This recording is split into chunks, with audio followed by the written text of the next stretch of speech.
Here we go. No, a friend of mine, Doug Woodward, if you have not read his books, I encourage you, exhort you to go get them. They are amazing. The research and the erudition which has gone into his tomes are really noteworthy. First-rate stuff. So I consider him a friend, a colleague. He's a great author, amazing speaker. Without any further nonsense from me, Mr. Woodward. Thank you, Ellie. Thank you. All right. So I'm going to kind of speak from the side for a moment while the technologists in the room, of which I will now not count myself as one, are going to attempt to work on the slideshow. Now, can you all hear me pretty well in the back? Everybody's good? Okay. So what I'm going to do until the technology comes alive is I'm going to use my outline. I'm going to use my PowerPoint for an outline, and I'm going to talk to you about it. So don't be surprised if somewhere during the course of the presentation I start using sock puppets to illustrate my points, because my PowerPoint is not working. And the reason that it's not working is because I was with the Microsoft Corporation for about 6 years. And so Bill Gates is getting even with me for leaving. And so I'm sure that that's exactly what's going on. So tonight, what I want to do, I'm going to do 2 presentations, but I would like to make friends with you all first by telling you that despite the fact that we've had some difficulty getting going, I would still like to take a break in between the 2 presentations. Would you all like that too? Yeah. All right, great. Now, to do that, I'm going to ask for your cooperation. For those of you that don't need to get up when we take a break, I'll ask you just to stand up. We're going to take like a 5-minute stretch break. And for those of you that do, rush out and come back in, because you really want me to get to the second presentation. So I'm going to try to tease my second presentation now in the first presentation. Second presentation, I'm going to talk about mind control, and I'm going to really bring in the conspiracy theory. I don't think we've had enough conspiracy theories that's right, in this deal. Now I think we've had, and I think the seating here is appropriate. We've had science class, we've had history class, and I really think that we have an appropriate seating configuration, so I'm happy about that. What I want to talk about are 2 presentations. The first one is going to be on eugenics. And eugenics, very big word, not that familiar to us today, but for the old folks in the room, you probably have heard that word before, because it was tossed around a whole lot. Yay! Thank you. Yes. Someone was saying prayers. Thank you very, very much. Thank you very much. So, what I want to attempt to do tonight is share with you a bit of American history that you do not know, probably. You probably do not know this American history. It is well documented. The research, all public information, and if you do decide to buy my book, I've already promised several of you that have bought the book, if the presentations stink, you can bring back the book, and I'll give your money back. But assuming that they don't stink, you would find in the book references, documentation, where you can go out and research. But again, I'd emphasize that what I'm going to share with you tonight is very well understood. It's just not made public. It's public. It's just not something that people talk about.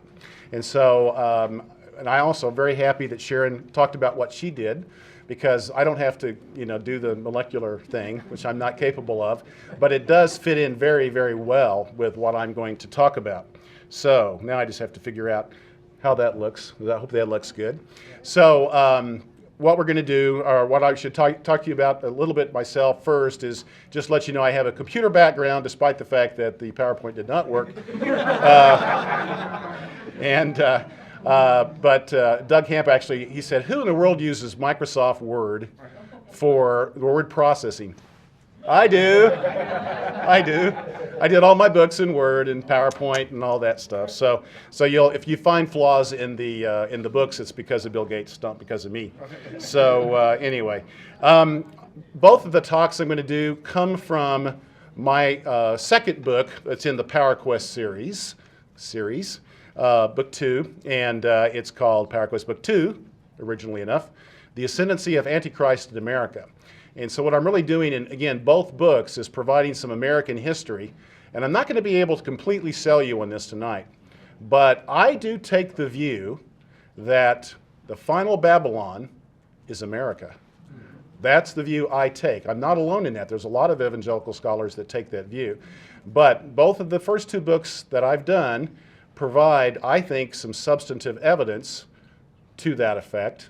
And I'm going to pick out a couple of the chapters. Those of you that heard me talk last summer on JFK, NASA, and the Nazis, that's also in this book, or from this book.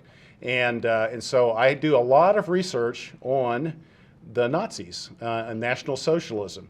And in this book, I talk about how the Nazis were actually kind of like those liver flukes that Rob was talking about, and how America basically opened up itself to all these parasites that were called Nazis. And they came in by the thousands at the invitation of the American government. So I'm going to talk a bit about that. And then I'm going to talk a bit, about what the implications are. So the first talk's on eugenics, the second talk is on mind control. Both very much at the center is the discussion of German National Socialism. Now, I find Nazism very interesting. It's strange, it's evil, but I find it very fascinating. And there are many myths about the Nazis. They believed in this thing called the hollow earth theory, and it's almost the exact opposite of everything we've been taught. The idea is that we sort of sit on this sort of on the inside of a big circle, and if you could look across the other side of the circle, in theory, but right in the middle is the sun. All right, and so that's what they believe is there's sort of this hollow earth, and that was one of the theories that Hitler, through his science officer, enforced that the academics ascribed to during the National Socialist regime. Amazing. The concept of the Grail myths and so forth, the Germans had a very different view from the French. The French view is what we got in Dan Brown's books. All right, and the German view was basically brought to music by Richard Wagner, and is the story of Wolfram von Eschenbach from, I believe, the 13th century. So amazing stuff. But it has to do with the mystical going after the sort of the Holy Grail from the standpoint of a mysticism in which one realizes a union with God. And that's what the Holy Grail was in this sort of German mythology. It ties into the super race. Dietrich Eckart was a master occultist, and Hitler actually said that in Mein Kampf, he said that Dietrich Eckart is actually the father of Nazism. And of course, that has led many to believe, and I believe, that Hitler was very much into the occult. Heinrich Himmler was, in addition to being the head of the SS, was responsible for the unwanted, which was this research institute that grew to, I think, over 20,000 individuals towards the end of the war, researching folk history, researching things like Atlantis, doing things like, remember Brad Pitt goes off 7 years in Tibet? That was all done as part of Himmler's quest to find the roots of the Aryan race that they believed came from this myth of fire and ice, and that somehow the God-men came to Earth, and that these were the Aryans, and that they originated in the Himalayas. And so that's why they went to the Himalayas, to look for the Aryan race in the Himalayas. So there are all these myths of Nazism. Now what the point is, and how this connects to the talk about eugenics, is that the concept of the Holocaust was actually, the ideology was actually built in America. All right, and so that's what I'm going to tell you. That's the main thesis of this is that the Americans built the ideology and a lot of the technology to facilitate the Holocaust. So just to begin this, there's a picture of the founder of Planned Parenthood, Margaret Sanger. Before Hitler had identified some of his classic theories in Mein Kampf, America had already talked about the importance of the Nordics. The concept of the blonde-haired, blue-eyed race was an American idea. It was had already been written up and discussed in a 1902 book by David Starr Jordan, the president of Stanford, no less, talking about race and blood, 1902. The concept of the gas chamber as a means to eradicate the humanity of the, let's say, lesser class, lesser races. The gas chamber was actually invented by the U.S. Army, by Paul Popenoe, actually came up with the idea. He was an Army sort of head of recruiting for the Army. And so this actually originated in America. The concept of the IQ test was actually done originally as a means to test whether or not Americans could be capable of coming into the American military. But it was actually done to discriminate between races. And so I may have time to talk a bit more about that. We had already cataloged over 1 million Americans of bad bloodlines, right? And we called for eliminating the lowest 10%. This was common theory amongst who? The elites. The elites in America, the folks that were heading up the academic institutions, the top corporations, the top banks. Guess what? They're still there. And they still, as we'll talk, still tend to say the same kinds of things. So Margaret Sanger formed Planned Parenthood, and she felt that abortion and birth control were appropriate means of eliminating humanity of these unnecessary lower races. Ironically, and this is where it goes from a racial issue, class issue, to a women's issue, is that the men, eugenicists, wouldn't touch the issue of birth control. That was a woman's issue. That was not something they wanted to soil their hands with as eugenicists, all right? So she was never received really in the family of the eugenic intelligentsia. Oliver Holmes Jr., Oliver Wendell Holmes, probably noted as one of the most famous American Supreme Court justices. But again, in the concept of racial hygiene in America, Rassenhygiene is what the Germans called it. In 1909, California became the third state to have forced sterilization laws. These laws were passed in 27 states. And at this time, it wasn't just segregation, it was sequestration. Today, that word means something very different, doesn't it, about the budget and so forth. But sequestration around the turn of the century meant taking the undesirable races and taking them out of the population and sequestering them. And that was happening. That's why also I say it's not quite as surprising, given that precedent, why the Japanese were sequestered on Mercer Island in Seattle, where I'm from, during the war, because the Japanese never understood why Americans considered them a racial class, but they were considered a racial class. Oliver Wendell Holmes famously said in Buck versus Bell, this was a law that the Supreme Court heard to determine whether or not it was legal to forcibly sterilize Carrie Buck. And they decided that she was feeble-minded. This was a term that was never defined by the intelligentsia, but if you had a silly smile on your face, you might be determined to be feeble-minded. And they could lock you away. They could sterilize you because you were feeble-minded. Oliver Wendell Holmes famously said, 3 generations of imbeciles is enough. So he voted in favor, and the Supreme Court basically agreed that it was legal to forcibly sterilize inferior races. Then there was this fellow named Walter Plecker, and the concept of the one-drop rule, which became a very important part of German law, in 1934, the Munich laws, which suggested that if you had even 1 drop of Jewish blood in your body, in your veins, then you were a Jew. It didn't matter whether you'd been in a Christian family for, let's say, 3 generations. And so, again, Hitler was attacking and trying to kill the Jewish race, probably not just because they were mad at the Jews for the so-called Jewish conspiracy, the international conspiracy, but as some have theorized, perhaps as a ritual sacrifice of 6 million Jews to open the portals to allow demonic forces to come in to time-space. Sharon talked a bit about these fellas. This cast of characters: Charles Darwin, Herbert Spencer, Gregor Mendel, Francis Galton. Over a 10-year period in Europe, these philosophers and scientists were doing things to basically build the basis for genetics. And we associate Darwin, of course, with the origin of species, the concept of natural selection.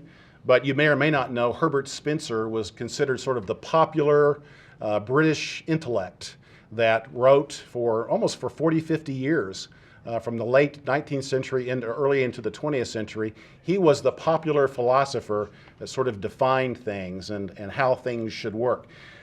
He actually coined the term the survival of the fittest. All right, so Herbert Spencer, very, very crucial in the development, in the evolution of evolution, you might say. Gregor Mendel, we talked a bit about, Sharon did, and talked about the details about the pea pods and all that was going on. An interesting thing, I bet you knew this, but one of his mentors was a guy named Doppler. Yeah, and the Doppler effect, he was actually a professor that Mendel attended school under. And then Francis Galton, interestingly, a cousin to Charles Darwin. He developed an inferiority complex to Darwin, and he became more and more emphatic. And so he coined the term nature versus nurture, which if you ever saw Trading Places, that was what that whole movie was sort of based on, the bet, you know, between the two rich guys, right, the two elites. All right, so while all this was going on, I think it's ironic, while the European scientists were debating whether or not basically plain skin of a pea pod versus a wrinkled skin was really an important factor or not in determining genetics and race and so forth. In America, we were fighting a civil war at the same time, very much based upon the color of a person's skin and whether or not that determined whether or not they should be slave or free. And it's just a curious, perhaps a coincidence, perhaps not. My view is that America has been planned for almost 500 years. In some respects, we'll talk a little bit more about later, may have been planned for millennia to be, I think, the final Babylon. Charles Benedict Davenport, eugenics. What does eugenics mean? It actually means well-born or well-bred. Eugenics around the turn of the century, and by that I mean about 120 years ago, was funded by the Rockefellers, the Harrimans. Do you all know, you remember Averell Harriman? The older folks in the room will remember Averell Harriman. Well, he was from the Harriman family. Do you know how the Harriman family made their monies? Do anybody remember? The railroads. They made their money for the railroads. In fact, Sun Valley, when you go into the lodge at Sun Valley, which I was fortunate enough to do a few years ago, there's a picture of I believe it's of William Averell Harriman there, a portrait of him in the lobby at Sun Valley. Sun Valley was created as a destination for the railroad company so that people would have a reason to use the railroads. That's how Sun Valley came about. The Carnegies, all right, and the Carnegies. Let's see, what did the Carnegies make money from? Steel. Thank you. Yeah, Pittsburgh. And the research that was done at dozens and dozens of academic institutions, Harvard, Stanford, Cornell, Columbia, studies were being done on racial hygiene, again, about 100, 120 years ago. And this formed the ideology for the concept of the superior race in Germany. All right, so after 1900, the Harrimans, the family that gave Prescott Bush family its start, along with the Rockefellers, provided more than $11 million to create a eugenics research laboratory at Cold Springs Harbor, New York, as well as eugenics studies at Harvard, Columbia, and Cornell. The first International Congress of Eugenics was convened in London in 1912, and who was the director? Winston Churchill. As Jim Mars said, obviously the concept of bloodlines was significant to these people, talking about the elites, all right? Eugenics was known as sort of a comprehensive universal science that, as you can see here, that the eugenicists arrogantly assumed it was the tree trunk, and every other form of science basically was a root that developed into eugenics. So, and of course it was at best a pseudoscience, but from the eugenics perspective, it was almost the queen of science. Does anybody remember what the queen of science was known in the Middle Ages as? What was the queen of science? Theology. Theology used to be the queen of science. So I'm not doing the, are you smarter than a fifth grader test, by the way. I'm not. Just thought you might want to know that fun fact. All right, so here is the dynamic duo, two of the most dangerous men that ever lived in America. All right, you had basically Harry Laughlin, the able assistant of Charles Davenport. And there they are at the Eugenics Record Office at Cold Spring Harbor on Long Island. And so this was founded at about the turn of the century by the Harrimans. Charles Davenport was a genius at plying money out of a widow's purse. I believe it was Mrs. Mellon that he was taking money from. There was a famous study called the Juke study that was actually part of the basis for the Supreme Court decision, and it traced the concept of criminals beget criminals. The idea that it was in the blood, so that if you were a criminal and you had offspring, chances are your children would be criminals as well. So this was the theory that was propounded and taught and believed in by the elite about 120 years ago. So you had important people like Alexander Graham Bell, you know about Bell Telephone. Luther Burbank, do you remember what Luther Burbank was famous for? He was a botanist. He did a lot of the original work on botany. Yeah, so they were very much into the whole issue of eugenics. All right, and in 1924, the Americans, paying tribute to the Germans who had taken this concept and were running with it, the Americans decided to change the name of Eugenical News to the Eugenical News Current Record of Racial Hygiene, or Race Hygiene. So Edwin Black, by the way, my research is really based upon research done by Stephen Kuhl and Edwin Black, who've written great studies on this. It's about 30 years old. So there's no debating about the research that was done. They did original research.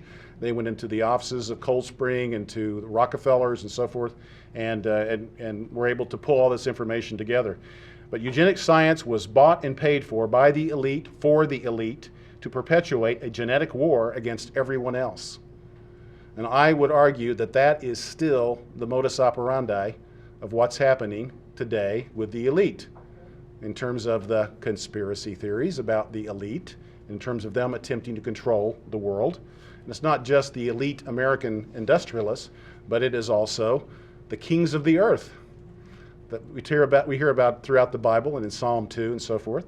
They are very much behind this concept of eradicating the human race of the lesser qualified, lesser quality species to enable there to be room for the progeny of the elite. How many of you all are familiar with the Georgia Guidestones? Yeah. Quite a few of you, right? Yeah. And what does it call for? It calls for the elimination of about 7 billion human beings, right? That's one of the keys to preserving the human race, is to eradicate about 9/10 of it. Go figure. How about this? America finances the Holocaust. The Kaiser Wilhelm Institutes were a series of institutes, scientific so-called institutes, many of them were scientific institutes. They were financed by the Rockefellers. It was at these institutes that they really worked out in detail the theories of racial hygiene, theories that were eventually implemented in the Holocaust. How many of you know why the computer was actually invented? Cool of you do, that's too. Now, of course, some people say, well, it was invented to track the folks that were coming into Ellis Island, the tabulating machines. Well, that was the tabulating machine, but the computer was actually built by IBM International Business Machines to facilitate the Holocaust, basically to track the Jews and the Gypsies so that they could be identified, pick out 5 or 6 fields of information, and put all of that into the computer. All right? Nazi researchers, they shared technology back and forth. They traveled back and forth. Eugenics was finally beginning to be undone in 1935 when Clarence Campbell, who was, I think at the time, was one of the key leaders in the eugenics movement, went to the Berlin conference. It was beginning to be unpopular in America by about 1935. But he went there and he said this. He said, it's unfortunate that the anti-Nazi propaganda obscures the understanding and the great importance of the German racial policy. So you had, again, American leaders here about Joseph Desjardins, the superintendent of a mental hospital in Virginia. The Germans are beating us at our own game. And then Leon Whitney from the American Eugenics Society said, while we were pussyfooting around, the Germans were calling a spade a spade. All right, so this, in fact, the eugenics in America has always been a racial issue. In England, it was a class issue. It was the lords and the ladies versus the, the common person. But in America, it's always been a racial issue.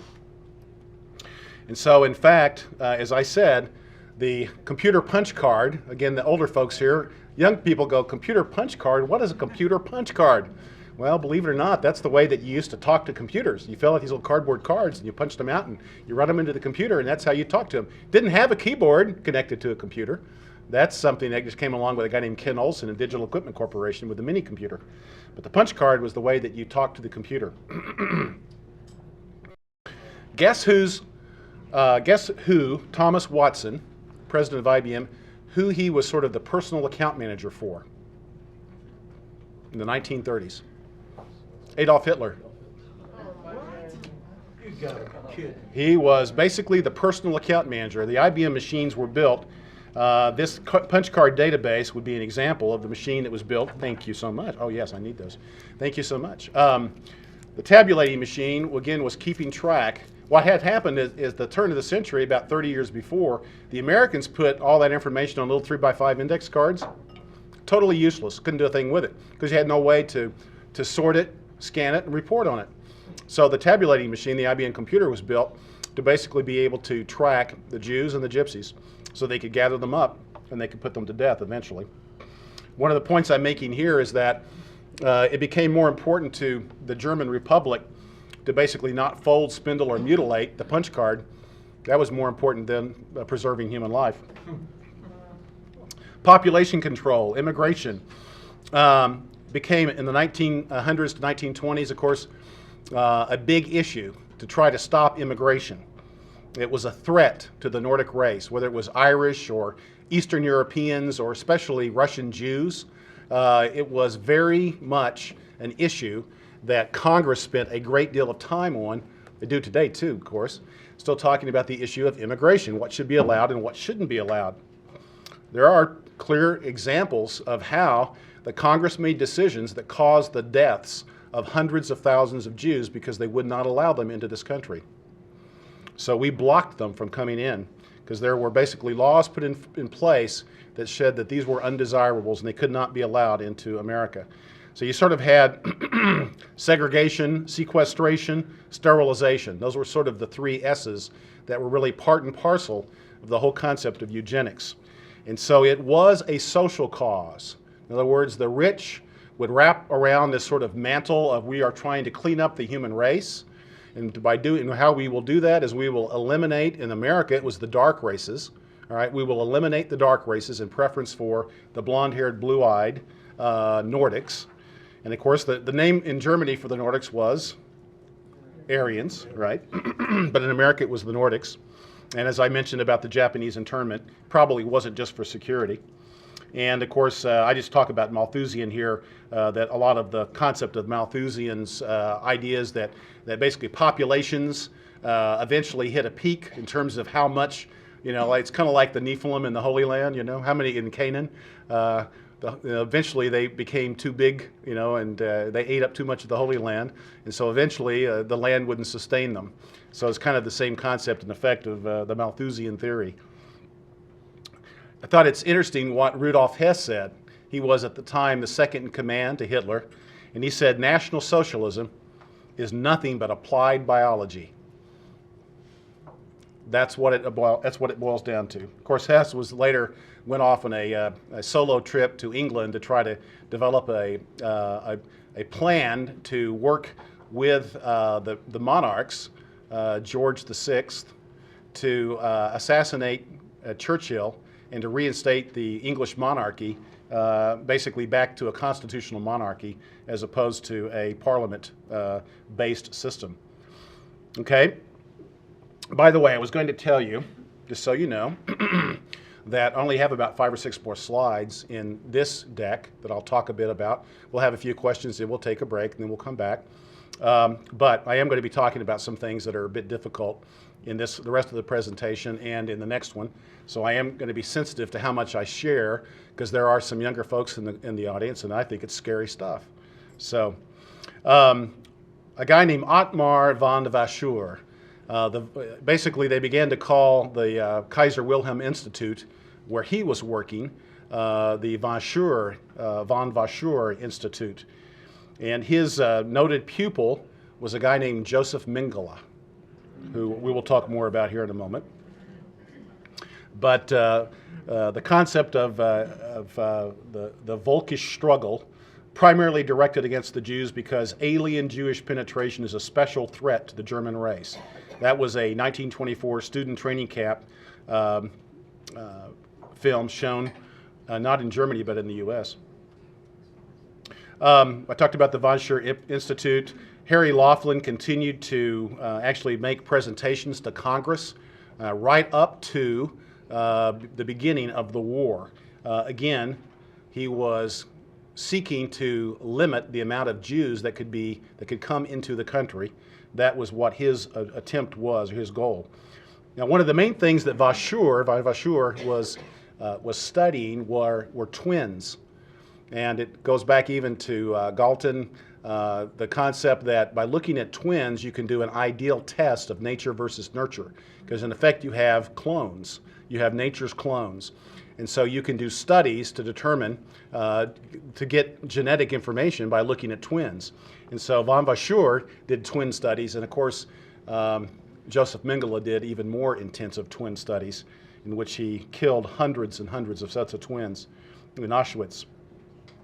But as Ellinger said, twins have been a favorite material, but it does take, and he was an American, twins have been a favorite material, but it does take a dictatorship to study 10,000 pairs of twins. And he said that, of course, in a very cold and calculating way, purely in the interest of science, of course. And as I said, Vaschur selected a very aggressive assistant to help him in twin studies, although he would eventually be acquitted of his association with Joseph Mengele. I'm sure most of you are familiar with the movie The Boys from Brazil, and that was a fictional takeoff on the concept of Mengele as the angel of death. A little bit more fictionalized story was Marathon Man, in which there we dealt with the white angel. Of course, most of you have probably seen the situation, the scene where Dustin Hoffman is sitting in the dental chair, and who's the star I'm trying to think of that played Mengele or played the White Angel? Sorry? Yes. Say it again? Laurence Olivier.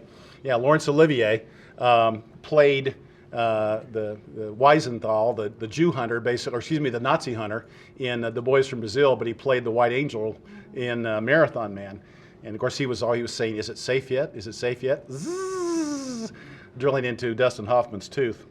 Never been the same going to the dentist. Never been the same since. So I spend a lot of time in the book talking about Mengele and his escape. And one of the big issues, of course, was Mengele ever in America? A lot of controversy around this. But Mengele did escape. It's well known that he was in Argentina and was seen many times in Argentina. And according to sort of the traditional history, he died on a beach in Rio de Janeiro, or outside of Rio de Janeiro, in one of the other Brazilian cities. And I believe it was in 1979. I probably have that down here. Actually, I'm going to go back here. See, I'm looking at that. Yeah, I'm going to go back. And so, yes, the discussion about was he ever in America, I may be missing a slide. Let me see. Yeah, I'm missing a slide, so I'm going to just talk to it. Or maybe I have the slide in the next presentation, so I apologize. Mengele did studies on twins, and of course many of you have probably heard of many of the things that he did, the kinds of tests that they were doing in Auschwitz. And he was there for about a year and a half, and they did studies. They would put in, for instance, different blood type into a person from what their blood type was, just to see what kind of horrible death they could basically put upon a person. They did studies of altitude, put people into, in effect, depressurization situations to study aeronautical medicine. A lot of that medicine, so-called, was actually taken and used in NASA when Wernher von Braun and the Germans came across from Germany into America to head up America's rocket program, right? And I'm going to talk a bit more about Mengele in the next presentation because of a particular type of thing that he did that was horribly diabolical that still affects us to this day. Klaus Barbie, the butcher of Lyon, and the material, the things that he did were just incredible. How many of you all know about the rat lines, the Odessa file, and those concepts? Yeah, a number of folks. Pardon me? The Spinner? The spider, yeah. Oh, the spider, yes, yeah. So there were, of course, literally hundreds, if not thousands, of Nazis that were basically taken out of Europe and migrated into South America, but also into North America. And so there were, in fact, what's fascinating is that the principal institution that was involved in running the rat lines was the Catholic Church. The Catholic Church was at the center of escorting the German Nazis out of Germany and into both into Spain temporarily, and then eventually into what country in South America? Argentina. Yeah, and Perón, Eva Perón, right? Evita. Argentina, a fascist regime, and became a safe haven for the Nazis after the war. So, moving on. So what was behind, to some extent, what was behind the notion of eugenics? Well, philosophically, in philosophy, there was this famous German philosopher named Friedrich Nietzsche. And Nietzsche had, of course, come up with this idea of the Übermensch, the Superman, or the Uberman, or the Overman. And his idea was that Sharon talked about God is dead in the 1960s. It originated with Nietzsche. His notion was that God in Europe had died. And of course, he wrote this in Thus Spoke Zarathustra and in his book called The Antichrist. And he talked about the fact that God was dead, by which he meant that God had ceased to be relevant to Europeans. And so that's what he meant by the death of God. But it's fascinating here what he talked about in terms of characterizing Christianity as a Jewish religion, and that Jesus was in fact the Antichrist because he embraced death. Nietzsche's concept was that suffering saved no one, and that Jesus had a death wish, and that he should never have allowed himself to go to the cross, that he should have embraced life. I'm working on a chapter in another book that I hope to publish this summer talking about Hitler and how Hitler co-opted the church in Germany in the 1930s. It is absolutely fascinating. I'm co-authoring a book with a guy named Doug Krieger. Too many Dougs. So, sorry, Doug. But nevertheless, fascinating quotes that we'll share with you when I bring the book out this summer, where Hitler was working both with the Catholics and with the evangelical church in Germany to co-opt Christianity. And he basically said, National Socialism is good for the church. We Nazis will help you, but we just have one requirement. We just want you to do pastoral care for your people. We want you to have nothing to do with what we do in the political realm. So he neutralized the church first, and then he was basically free to put into effect his plan to restore Germany to its ultimate place, guiding Europe, and to put in place the super race. But he derived a lot of his thinking and his ideology from Nietzsche's philosophy. Again, I've mentioned in other presentations I've done before, y'all remember 2001: A Space Odyssey, and you remember the, not Richard Wagner, but Richard Strauss's opening, Thus Spoke Zarathustra.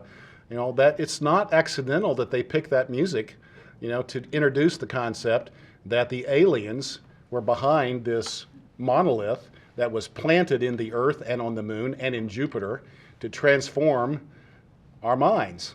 That the aliens, in effect, through this monolith, were there to nurture the human race. All this stuff fits together. Isn't it amazing? It all connects.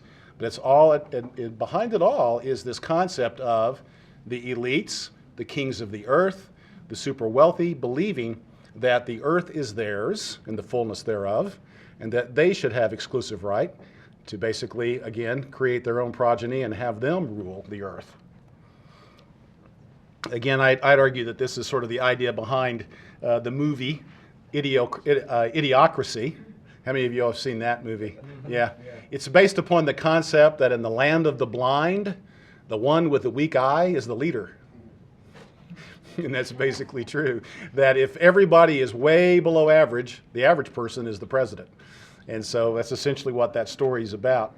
But that's in a kind of a very crude way, the notion of racial hygiene, of eugenics. And we've talked a bit about other folks, Francis Fukuyama here, in terms of what biotechnology will do. I don't have to really go into that into any depth because we've obviously had a few presentations on these things. But the Übermensch really is, from a philosophy standpoint, very much behind the notion of eugenics. So we talked about Nietzsche, the Übermensch, the religious history of mankind. It's interesting. This was a comic book. Superman was originally the Übermensch, all right? And there's the book about Zarathustra. I thought it was interesting when you've got this German Superman holding up a Jew on one side, and I think this is a black person on the other, and basically, talking about how it's kind of the white man's burden, so-called, that Kipling talked about in his philosophy. The idea that the white man needed to basically bring civilization to the dark races, and that's what really was behind the super race. The super race was there to, in effect, lead mankind. So again, all these things were part of this philosophy.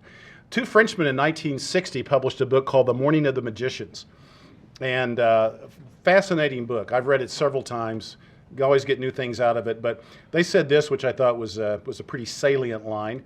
Hitler's aim was neither the founding of a race of supermen nor the conquest of the world. These were only means towards the realization of the great work he dreamed of. His real aim was to perform an act of creation, a divine operation, the goal of a biological mutation which would result in an unprecedented exaltation of the human race and the apparition of a new race of heroes and demigods and godmen. And so this was what they said Hitler was attempting to do in the creation of a super race. So I think this is about my last slide here. So where we are today, of course, is this is the sort of transformation of the notion of eugenics into the idea of the alien DNA and what I kind of call neo-transhumanism, which is it's not just what we can do in the laboratory, but it's what maybe the breeding program, for instance, that Doug Hamp referred to last night. And it's fascinating to me that here you have these secular non-believers talking about the alien breeding program, talking about how you have these beings from another dimension, we would call them demons, that are involved in kidnapping women, raping them, and taking biological material in some attempt to form a new race. And there's, of course, a debate amongst us friends about whether or not there was a single incursion, a multiple incursion. But it's a fascinating story to look at historically. I think, Doug, I don't know if, Doug, it was you or someone mentioned Graham Hancock's book, Supernatural. Maybe it was Russ. It was Russ.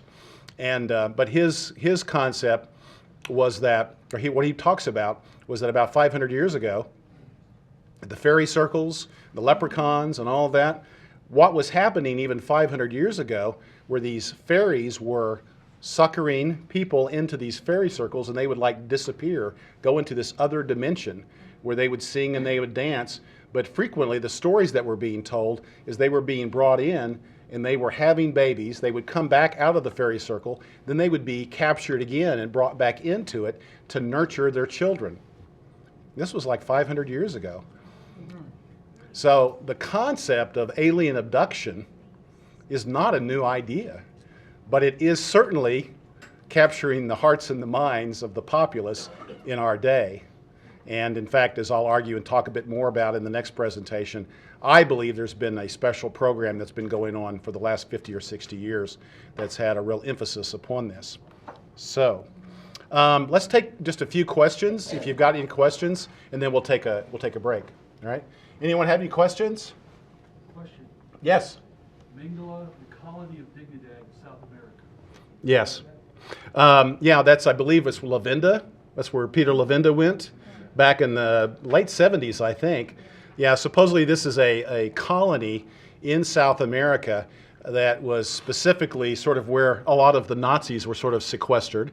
There's theories that Joseph Farrell, who's written many books on the subject of Nazis, the Nazi Bell, Nazi International, read all these books.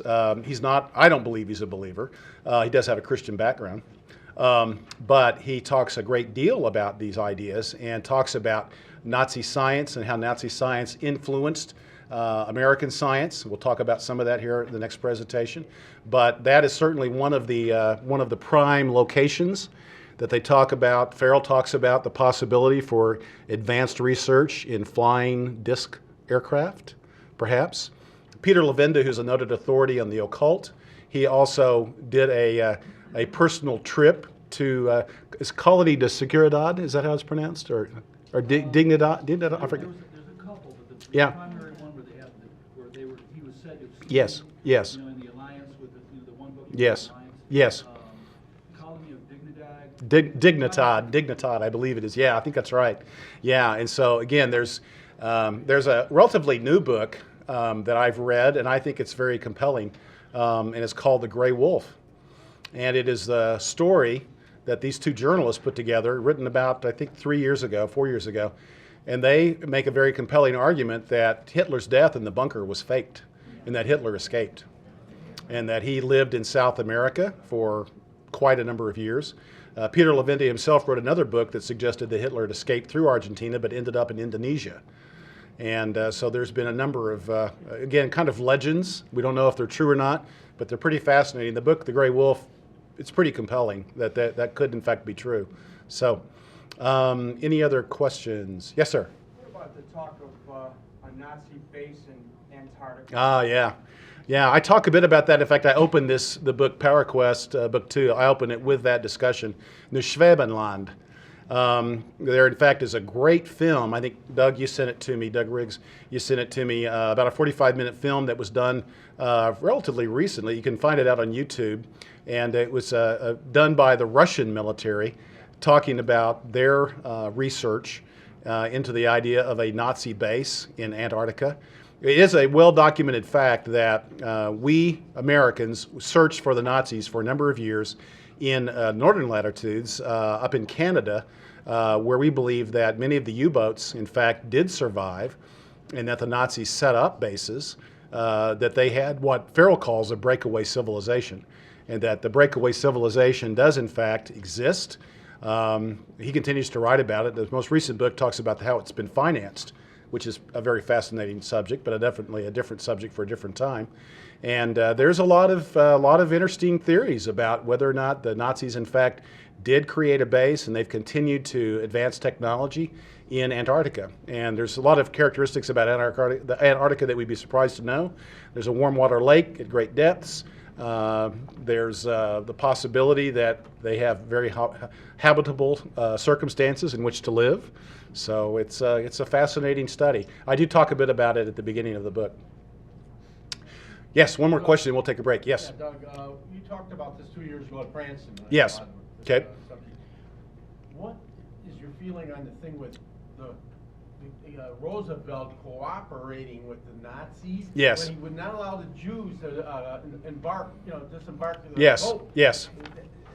What is your feeling on that? Yeah, the question about the American financing of the Nazis, I think I'll talk a bit more about that in the next presentation, but it's very clear. Union Bank Corporation, that was Allen Dulles and his brother, John Foster Dulles, were very involved in Union Bank Corporation. The Harrimans and Prescott Bush, the grandfather of George W. Yeah, and the grandfather. Is that correct? Yes, that's right. Yes, Prescott Bush was the father of George the Elder, right? The grandfather of George W. Yes, ma'am. Do you think that because of America's involvement in financing Yeah. Hitler, is that Right. the reason for America's hesitation to get involved militarily in fighting those wars? You mean why we were hesitant to get involved in those wars at the time? Oh, I think there was a lot of American. There's no question. I talked about IBM. What you may not know, in fact, a number of the Germans talk about this. Without Ford trucks and GM synthetic fuel, the Blitzkrieg could never have happened. The Blitzkrieg used Ford trucks and it used GM synthetic fuel. So American corporations were very involved. Now, you may not know this either. I talk a bit about this. That Roosevelt, there was a discovery of an assassination attempt on Roosevelt. Smedley, who was a Marine colonel, I believe, broke it. And the people that were involved, one of the DuPonts was involved in the president of General Motors. They were trying to assassinate Roosevelt because they hated the idea of Social Security. So the thesis I have, this is kind of like me calling your baby ugly, is that America is today it's a fascist country.